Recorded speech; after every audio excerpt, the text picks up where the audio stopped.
नमस्कार दोस्तों, आप सभी का एक बार फिर से स्वागत करते हैं हमारे चैनल तुलसीदास मोटिवेशन में। आज मैं पढ़ने वाला हूँ थिंक एंड ग्रो रिच पुस्तक का चैप्टर 6 कल्पना मन की कार्यशाला। मैं वीडियो में आगे बढ़ूं इससे पहले अगर आप हमारे चैनल पे पहली बार आए हो तो आप चैनल को सब्सक्राइब जरूर कर लें। आपसे और एक रिक्वेस्ट रहेगी, आप वीडियो को लास्ट तक जरूर देखें। तो चलिए शुरू करते हैं। धनवान होने की तरफ 5वां कदम। कल्पना सचमुच एक कार्यशाला है जिसमें आदमी द्वारा बनाए गए सभी योजनाओं को आकार दिया जाता है। दिमाग के कल्पनाशील संकाय की सहायता से आवेग, इच्छा को आकार, रूप और कार्य रूप दिया जाता है। कहा गया है कि आदमी कुछ भी बन सकता है जिसकी वह कल्पना कर सकता है। सभ्यता के सभी युगों में यह युग कल्पना के विकास के लिए सबसे अनुकूल है, क्योंकि यह तेजी से परिवर्तन का एक युग है। हर तरफ आप उत्तेजनाओं से संपर्क कर सकते हैं जो कल्पना का विकास करती है। अपने कल्पनाशील संकाय की सहायता से आदमी ने आज के समय में पहले मानव जाति के पूरे इतिहास की तुलना में अतीत के 50 वर्षों के दौरान प्रकृति की अधिक शक्तियों की खोज की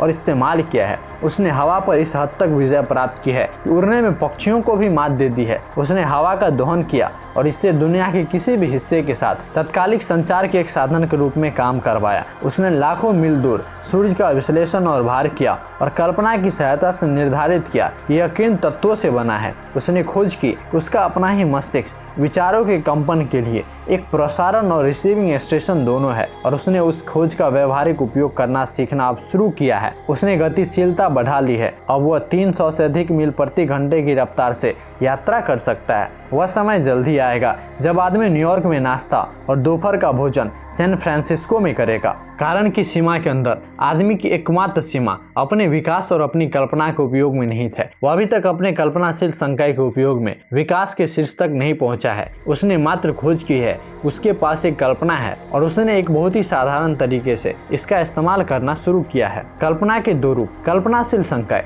दो रूपों में कार्य करता है, एक सिंथेटिक कल्पना और दूसरा रचनात्मक कल्पना के रूप में जानी जाती है। सिंथेटिक कल्पना। सिंथेटिक कल्पना के माध्यम से आप पुरानी अवधारणाओं, विचारों या योजनाओं को एक नए संयोजन में विकसित कर सकते हैं। यह संकाय कुछ भी नहीं बनाता है, यह केवल अनुभव, शिक्षा और अवलोकन की सामग्री के साथ काम करता है जिससे इसे चलाया जाता है। यह उस अपवाद के साथ आविष्कारकों द्वारा सबसे ज्यादा इस्तेमाल किया जाने वाला संकाय है जो रचनात्मक कल्पना का सहारा तब लेता है जब वह सिंथेटिक कल्पना के माध्यम से अपनी समस्या को हल नहीं कर सकता है। रचनात्मक कल्पना के संकाय के माध्यम से आदमी का सीमित दिमाग का अनंत ज्ञान से सीधा संचार होता है।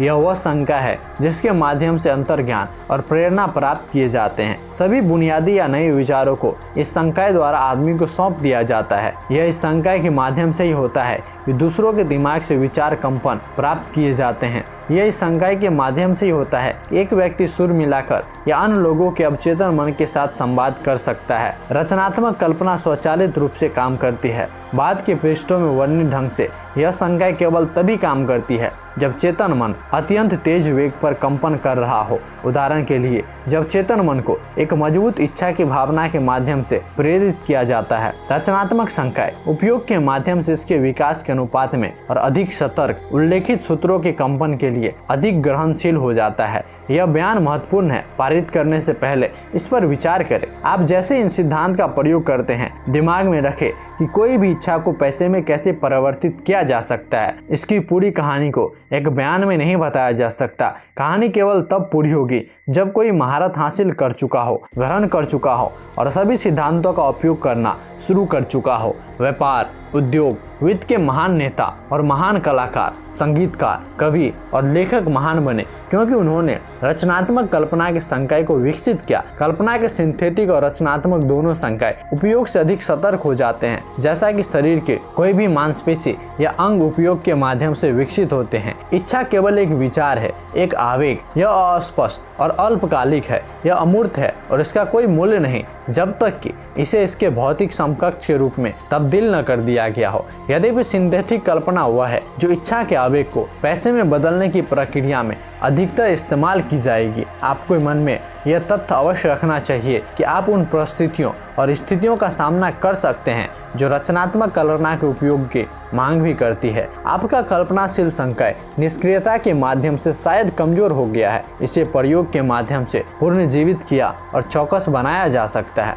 यह संकाय मरता नहीं है, हालांकि उपयोग की कमी के कारण मौन हो सकता है। सिंथेटिक कल्पना के विकास पर कुछ समय के लिए अपना ध्यान केंद्रित करें, क्योंकि यह वह संकाय है जिसे आप इच्छा को पैसे में परिवर्तित करने की प्रक्रिया में अधिक बार प्रयोग करेंगे। इसके अलावा यह बयान अद्भुत महत्व का है। यह धरती आपके शरीर की अरबों व्यक्तिगत कोशिकाओं की हर एक कोशिका, पदार्थ का हर परमाणु ऊर्जा के एक अमूर्त रूप में शुरू हुआ था। यह विचार आवेग है। विचार आवेग ऊर्जा के रूप में है। विचार आवेग ऊर्जा का रूप है। जब आप पैसे जमा करने के लिए विचार आवेग इच्छा से शुरू करते हैं तो आप अपनी सेवा में वही सामान प्रयोग करते हैं जो प्रकृति ने पृथ्वी और ब्रह्मांड में हर सामग्री स्वरूप को बनाने में प्रयोग किए थे, शरीर और मस्तिष्क सहित, जिसमें विचार आवेग कार्य करते हैं। जहां तक विज्ञान निर्धारित करने में सक्षम हुआ, पूरा ब्रह्मांड दो तत्वों पदार्थ और ऊर्जा से बनी है। ऊर्जा और पदार्थ के संयोजन से आदमी के लिए सब कुछ प्रत्यक्ष बनाया गया है। सबसे बड़े तारे जो आकाश में तैरते हैं से लेकर नीचे तक और स्वयं आदमी तक। अब आप प्रकृति की विधि द्वारा लाभ कमाने की कोशिश करने के कार्य में लगे हुए हैं। आप अपनी इच्छा को भौतिक या मौद्रिक समकक्ष में परिवर्तित करने का प्रयास करके प्रकृति के नियमों के अनुसार अपने आप को अनुकूल करने की कोशिश कर रहे हैं। आप यह कर सकते हैं, यह पहले किया जा चुका है। आप उन नियमों की सहायता से धन का निर्माण कर सकते हैं जो अपरिवर्तनशील है, लेकिन पहले आपको इन कानूनों से परिचित होना होगा और उन्हें इस्तेमाल करना सीखना होगा। पुनरावृत्ति के माध्यम और हर कल्पनीय कोणों से उन सिद्धांतों के विवरण तक पहुंचकर लेखक आपके लिए वह राज खोलने की उम्मीद करता है जिससे हर महान धन इकट्ठा किया गया है। यह अजीब और विरोधाभासी लग सकता है। राज कोई राज नहीं, प्रकृति खुद को इस धरती में जिस पर हम रहते हैं, हमारी दृष्टि के भीतर प्रस्तुत तारों और ग्रहों में, हमारे आसपास के तत्वों में, घास के हर तिनके में और हमारे दृष्टि के भीतर जीवन के हर रूप में दिखाती है। प्रकृति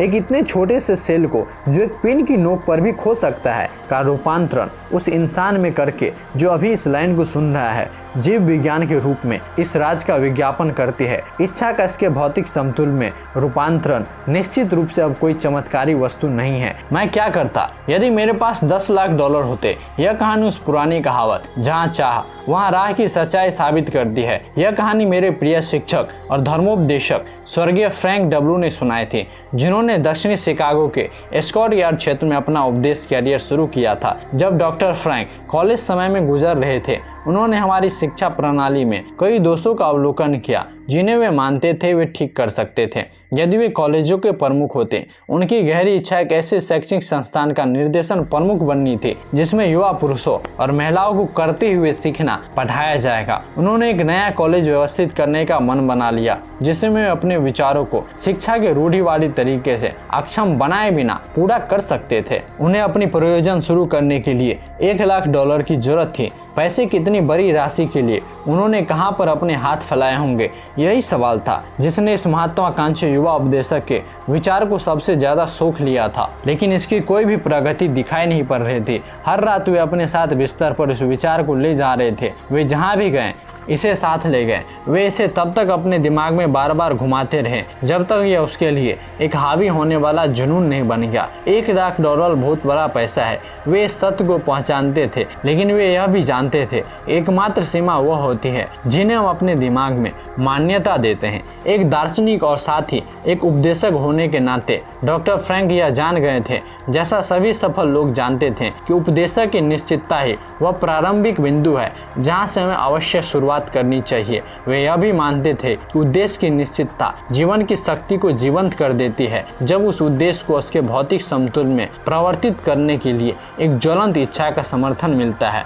वे उन महान सच्चाई को जानते थे, फिर भी उन्हें नहीं पता था कि $10 लाख के लिए कहां और कैसे हाथ फैलाएं। स्वाभाविक प्रक्रिया के अनुसार वे यह कहकर त्याग देते हैं, ओह वो मेरा विचार तो अच्छा है, लेकिन मैं यह कुछ नहीं कर सकता क्योंकि मैं कभी भी आवश्यक $10 लाख नहीं जुटा सकता। बिल्कुल ऐसा ही अधिकतर लोगों ने कहा होता, लेकिन डॉक्टर फ्रैंक ने यह नहीं कहा था। उन्होंने जो कहा और किया वो इतना महत्वपूर्ण है कि मैं इसका परिचय कराता हूं और उन्हें स्वयं बोलने देता हूं। एक शनिवार की दोपहर में मैं अपने कमरे में बैठा हुआ अपनी योजनाओं को पूरा करने के लिए पैसे जुटाने के तरीकों और साधनों के बारे में सोच रहा था। लगभग 2 साल तक मैं सोचता रहा था। सोचने के अलावा मैंने कुछ भी नहीं किया था। कार्यवाही का समय आ गया था। मैंने उसी समय अपना मन बना लिया कि मैं एक सप्ताह के भीतर आवश्यक $10 लाख प्राप्त कर लूंगा। कैसे? मैं इस बारे में चिंतित नहीं था। महत्व की मुख्य बात यह थी कि एक विशिष्ट समय के भीतर पैसा पाने का निर्णय किया गया था और मैं आपको बताना चाहता हूँ कि जिस पल मैं यह विशिष्ट समय के भीतर पैसा जुटाने के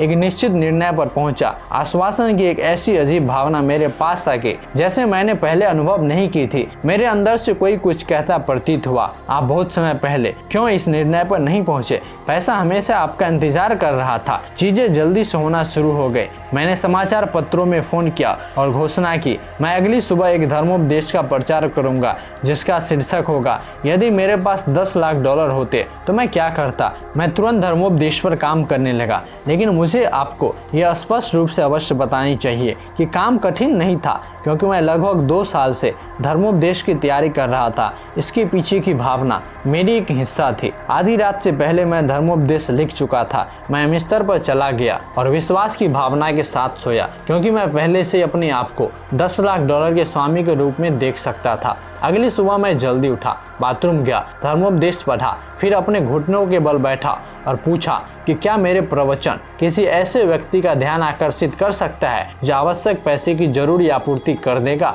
जब मैं प्रार्थना कर रहा था, मेरे पास एक आश्वासन की भावना थी कि पैसे आने वाले हैं। अपने उत्साह में मैं अपने लिखित प्रवचन के बिना ही बाहर चला गया और इस भूल का तब मुझे पता चला जबकि मैं अपने प्रवचन मंच पर पहुंच गया था और इसे शुरू करने के लिए तैयार हो गया था। मेरे नोट्स के लिए वापस जाने के लिए बहुत देर हो चुकी थी कि मैं वापस नहीं जा सकता था। इसके बजाय मेरे अपने अवचेतन मन ने आवश्यक सामग्री प्रदान की। जब मैं अपना प्रवचन शुरू करने के लिए उठा, मैंने अपनी आंखें बंद कर ली और अपने सपनों के लिए दिल और आत्मा से बोला। मैंने सिर्फ अपने दर्शकों से ही बात नहीं की, बल्कि मुझे गर्व है कि मैंने भगवान से भी बात की। मैंने बताया मैं 10 लाख डॉलर का क्या करूंगा यदि वह राशि मेरे हाथ में रख दी जाए। मैंने एक महान शैक्षणिक संस्था के संगठन की योजना जो मेरे दिमाग में थी उसका वर्णन किया, जहां युवा लोग व्यवहारिक चीजें करना सीखेंगे और साथ ही साथ दिमाग को विकसित करेंगे। जब मैं प्रवचन समाप्त कर चुका और बैठ गया, लगभग 3 पंक्तियां पीछे से एक आदमी ने अपने सीट से उठकर धीरे धीरे मंच तक अपना रास्ता बनाया।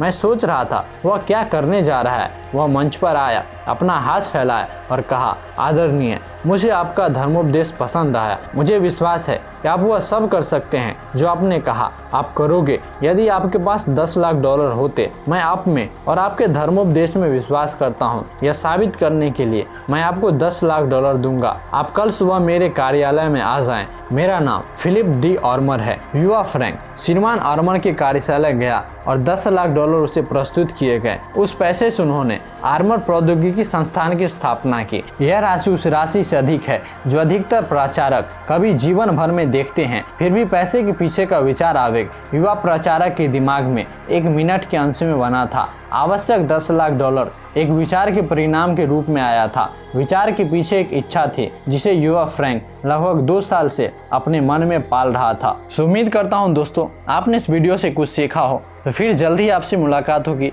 तब तक अगर आपको वीडियो अच्छा लगा हो तो एक लाइक जरूर कर देना और अगर आप हमारे चैनल पे पहली बार हो तो चैनल को सब्सक्राइब जरूर कर ले। धन्यवाद।